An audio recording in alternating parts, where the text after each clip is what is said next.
sikap hidup seseorang dibentuk oleh keyakinan yang dimilikinya. Sebagai muslim, keyakinan kita berpatri pada dua kalimat syahadat.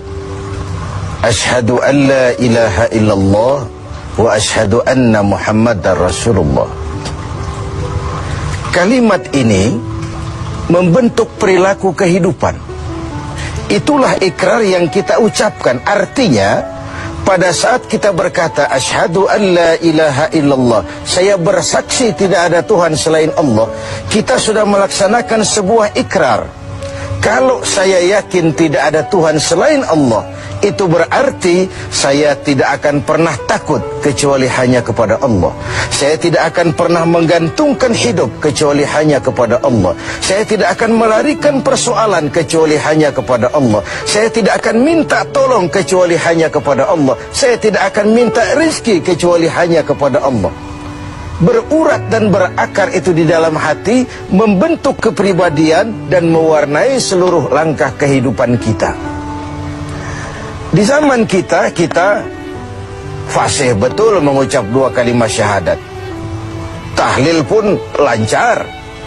Tetapi konsekuensi dari kalimat itu sering kita abaikan. Apalagi kita sedang berhadapan dengan zaman yang serba sulit seperti sekarang ini. Ekonomi yang belum pulih, lapangan kerja susah, pengangguran banyak, biaya hidup tinggi.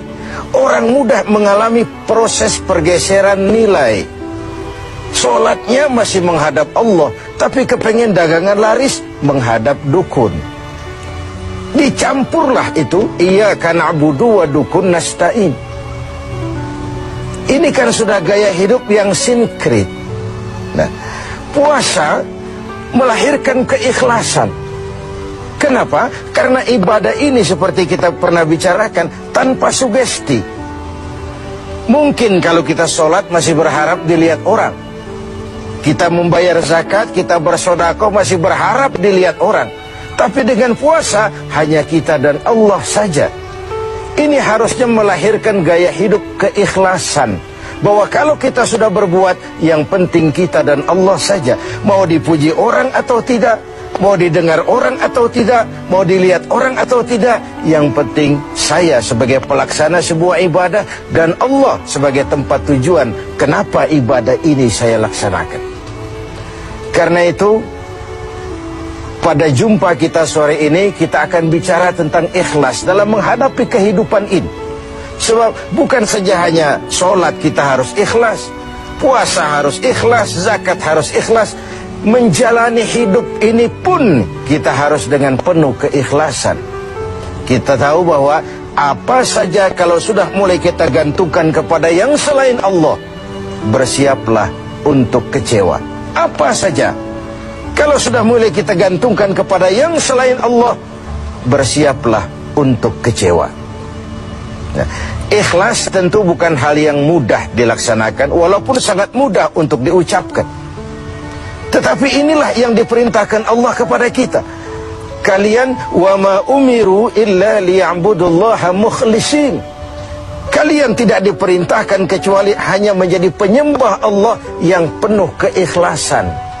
Penyembah Allah yang berangkat dari semangat keikhlasan. Saya ingin mengungkap apa yang pernah disampaikan oleh Imam Al-Ghazali tentang keikhlasan ini. Beliau menyatakan, "An-nas kulluhum mauta illa al-alimun. Wal-alimuna niyamun illa al-amilun. Wal-amiluna mughtarruna illa al-mukhlisun." Manusia, kata Al-Ghazali, pada dasarnya mati, kecuali orang yang berilmu.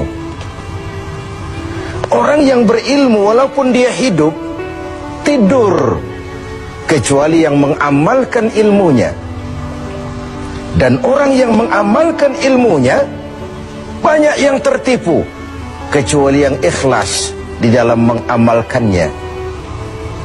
Begitulah dalam kehidupan ini, manusia pada dasarnya mati kecuali orang yang berilmu. Tidak banyak yang bisa dilakukan tanpa ilmu. Ilmulah yang membuat manusia itu hidup, bergerak, berbuat, berkembang, tumbuh menjadi lebih maju. Ilmu dalam sebuah ungkapan lama membuat hidup jadi mudah. Seni membuat hidup jadi indah. Dan agama membuat hidup jadi terarah. Dengan ilmu hidup jadi mudah. Apa yang hari ini terjadi di benua lain, hari ini juga kita tahu dari kamar kita. Dari kamar kita bahkan kita bisa ngobrol ke luar negeri. Itu kemudahan yang terjadi karena faktor ilmu. Dahulu tahun 50-an, orang kita kalau pergi haji ke Mekah 6 bulan. Kita sudah lupa dia baru pulang 6 bulan. Yang ada cuma kapal laut, sementara Mekah Madinah unta. Sekarang orang berhaji cukup 1 bulan. Kemajuan ilmu yang menciptakan Boeing memotong waktu 5 bulan. Ruang dan waktu sudah bukan masalah. Manusia mati kecuali yang berilmu. Orang yang berilmu, walaupun dia hidup, tidur kecuali yang mengamalkan ilmunya itu. Nah, orang yang mengamalkan ilmunya banyak yang tertipu. Merasa sudah banyak karyanya, sudah banyak ibadahnya, sudah banyak kebaikannya. Mereka banyak yang tertipu, illal mukhlisun, kecuali yang ikhlas di dalam mengamalkan ilmunya itu. Ikhlas itu, itulah roh dari amal yang kita kerjakan. Amal tanpa ikhlas, jasad tanpa roh, mati nilai amal kita. Nah, dan iblis itu luar biasa. Sehingga Nabi katakan, iblis masuk ke tubuhmu, menggodamu melalui saluran darahmu. Persempit jalan masuk iblis ke tubuhmu. Sahabat bertanya, dengan apa ya Rasul? Dengan zikir dan lapar. Saya ingin mengulangi hadis ini. Iblis masuk ke tubuhmu, menggodamu melalui saluran darahmu. Persempit saluran masuk iblis ke tubuhmu. Dengan apa ya Rasul? Dengan zikir dan dengan lapar. Jadi ketika kita melaksanakan ibadah puasa ini, kita mempersempit ruang gerak iblis. Itu makna bahwa kalau datang Ramadan, diikat setan dan iblis itu. Siapa yang mengikat? Ya kita sendiri. Dengan apa? Dengan ibadah puasa. Kita ikat dia, tidak berkutik, memperturutkan hawa nafsu sebagai kendaraan utama si iblis tadi. Jadi kembali kepada soalnya, keikhlasan. Itulah nilai dari amal kita. Nah, iblis datang kepada setiap orang dengan bendera yang tidak sama. Iblis datang kepada orang kaya dengan bawa bendera bakhil. Iblis datang kepada penguasa dengan membawa bendera kezaliman. Iblis datang kepada para kiai dengan membawa bendera hasud, iri hati, dengki. Iblis datang kepada orang kaya dengan membawa bendera pelit, bin bakhil alias kikir. Strateginya berbeda, bergantung kepada yang didatanginya. Nah, kalau itu tidak terkena, ditanamkannya lah perasaan bangga. Amalmu sudah banyak, kebaikanmu sudah banyak. Dihilangkanlah keikhlasan kita. Karena itu hadirin dan pemirsa, saya ingin menyampaikan sebuah potret tentang ikhlas ini. Dulu ada cerita, kiai punya santri 2 orang. Satu namanya si Ali, satu namanya si Umar. Satu hari si Ali pergi ke kebun, nyabut singkong. Singkong tercabut, Ali melihat, ini singkong bagus sekali. Kalau dihadiahkan kepada Pak Kiai, senang hati beliau. Tabarukan, cari berkah. Berangkat ke rumah Kiai bawa singkong. Sampai di rumah Kiai, Assalamualaikum Pak Kiai. Waalaikumsalam. Ada apa? Dari kebun Pak Kiai, saya jabut singkong, bagus sekali, saya ingat sama Kiai. Doakan saya Kiai. Oh, bawa masuk ke dapur, Li. Ali masuk ke dapur, taruh singkong. Kiai bilang sama istrinya, Bu, Ali ini jauh-jauh datang kemari, hadiahkan kita singkong ini. Pulang kita kasih apa dia? Kata istrinya Kiai, Bang, ada seekor kambing di belakang, hadiah pengusaha temporary sama kita.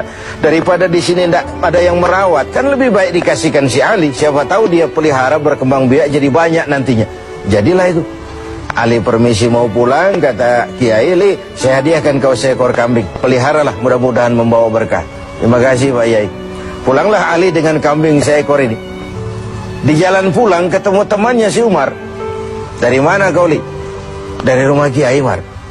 Itu kambing dikasih sama Kiai. Kenapa kamu dikasih kambing? Enggak tahu, saya datang cuman bawa singkong ke rumah Kiai, pulang dikasih kambing. Si Umar nih otak dagangnya jalan. Kalau Ali saja bawa singkong dikasih kambing, bagaimana kalau saya bawa duren? Jadi mampirlah si Umar ke pasar beli duren 3 buah, dibawalah ke rumah Kiai. Kiai, assalamualaikum. Ada apa, Mar? Duren Kiai, ikhlas karena Allah, ikhlas Kiai, silakan. Oh, bawa masuk ke dapur, Mar. Umar taruh singkong taruh duren di dapur. Kiai bilang lagi sama istrinya, Bu, Umar ini datang bawa duren lebih banyak dari yang dibawa si Ali. Kita kasih apa dia pulang? Kata istrinya Kiai, abang nih kambing seekor pun sudah dikasih Ali, Bang. Sudah nggak ada apa-apa lagi di rumah. Gitu ya? Iya. Jadi macam mana? Kata istrinya Kiai, begini sajalah, Bang. Ali tadi kan datang bawa singkong. Lalu Umar nih daripada pulang tangan kosong, sudah singkong Ali saja kasihin si Umar. Begitu. Iyalah. Ya jadilah. Umar permisi mau pamit pulang, kata Kiai, Mar, ada singkong, kamu bawa pulanglah, saya hadiahkan sama kamu, rebus, mudah-mudahan bawa berkah buat kamu. Pulanglah si Ali bawa singkong nih kan. Jadi ini sebuah potret betapa si Ali yang ikhlas bawa singkong dapat kambing.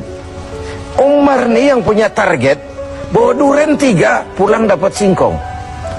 Nah, jadi ini sebuah cerita bahwa apa saja kalau sudah kita mulai bukan karena Allah, bersiaplah untuk kecewa. Itu dulu, barangkali adik-adik ada yang akan mengajukan pertanyaan, silakan. Assalamualaikum warahmatullahi wabarakatuh. Salam.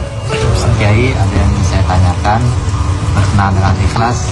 Pertanyaannya, bagaimana contoh orang yang ikhlas dalam berbuat? Ya, contoh orang yang ikhlas dalam berbuat.